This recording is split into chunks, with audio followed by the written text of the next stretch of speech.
Salam, xoş gördük. Yenidən sizinlə həmişə olduğu kimi mənəm həkim, psixoterapevt, yalan və bədəndir üzrə ekspert, The Dark NLP Akademiyasının təsisçisi Elnay Rəhimov Tambovski. Bugünkü mövzumuz çox maraqlıdır. Söhbət açacağım ki, bir insan toksiki, zəhərli münasibətlərin içərisində olarkən onun əsas əlamətləri nələrdir? Siqnallar nələrdir? Toksik münasibətlər deyəndə burada əsas ailə üzvləri, yaxın qohumlar, iş yoldaşları, deyək ki, məhəllə uşaqları da ola bilər bu və yaxud da yaxın çevrəviz də ola bilər. Bunların hamısı nəzərdə tutulur.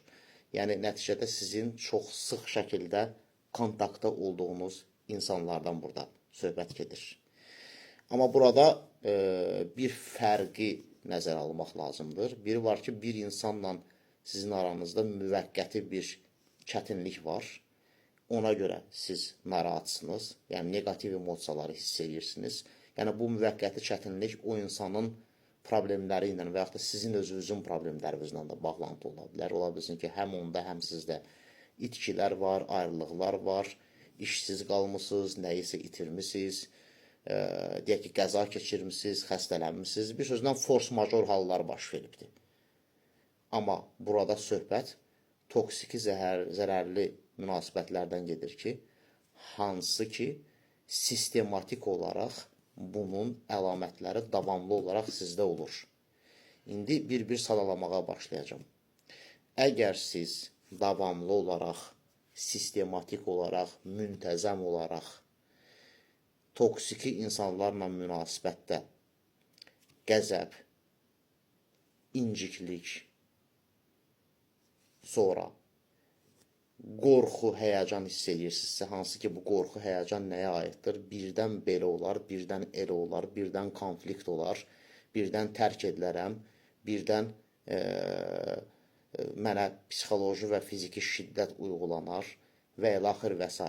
Yəni, daimi negativ bir şey gözləntisi, hətta pozitiv bir şeyə də bu aid ola bilər ki, o qədər bir yaxşı olub, bir pis olub, bir yaxşı olub, bir pis olub ki, yaxşı bir şeyin olmasından da insan qorxmağa başlayır. Daimi gərgin vəziyyətdə olur. Və bundan başqa şübhəli olarsınızsa daimi, yəni bilmirsiniz ki, nə doğrudur, nə yanlışdır, mən doğruyam, yoxsa onlar yanlışdır, söhbət nədən gedir, yəni söhbətə aid heç bir, necə deyirlər, fikriniz yoxdur, heç bir şeydən dəqiq əmin deyilsiniz, zehninizdə çoxlu suallar var və siz suallar altında buraxılırsınız və iyrənmə emosiyası da burada hakimdir və ən əsası da bu saydığım emosiyaları hiss edərkən, bax, qulaq asırsınızmı? Bu çox önəmlidir. Xüsusilə qəzəb və inciklikdən söhbət gedir. Bunu hiss edərkən siz utandırılır və ya günahlandırılırsınızsa, siz toksiki münasibətlərin içərisindəsiz deməkdir. Buna aid bir misal çəkəcəm. Deyək ki, bir 13 yaşlı oğlan uşağı, məsələn, anası öz rəfiqələrin yanında, onun deyək ki, bir məşğuliyyəti var, yeni kolleksiya yığır. Uşağı başlayır ələ salmaq ki, bu nə işdir də, bu adam məşğul olur. Bütün hər gəlir, otaqları, evi bu kolleksiyalarla doldurur, zir-zibilliyir. Onlar da birlikdə gülürlər.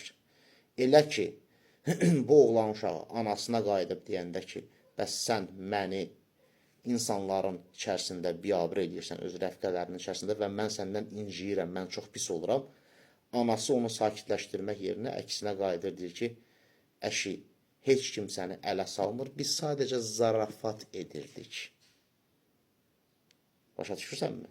Yəni, biz sadəcə zarafat edirdik. Sən axı zamanlar çox həssas olmuşsan. Səndə heç bir şey qaydasında deyil. İstəyirsən səni həkimə, psixiatra aparım. Bu kimi durumlar buna bariz misal ola bilər. Bu vəziyyətdən necə çıxmaq lazımdır? The Dark NLP Akademiyası çərçivəsində, hansı ki, onu mən təsis eləmişəm və bizim komandamız onun ən effektiv, sistematik seanslarını aparır. Hansı ki, bu metodlar birbaşa olaraq problemin həllinə yönəlik metodlardır. Diqqətinizə görə minnətdaram. Sağ olun.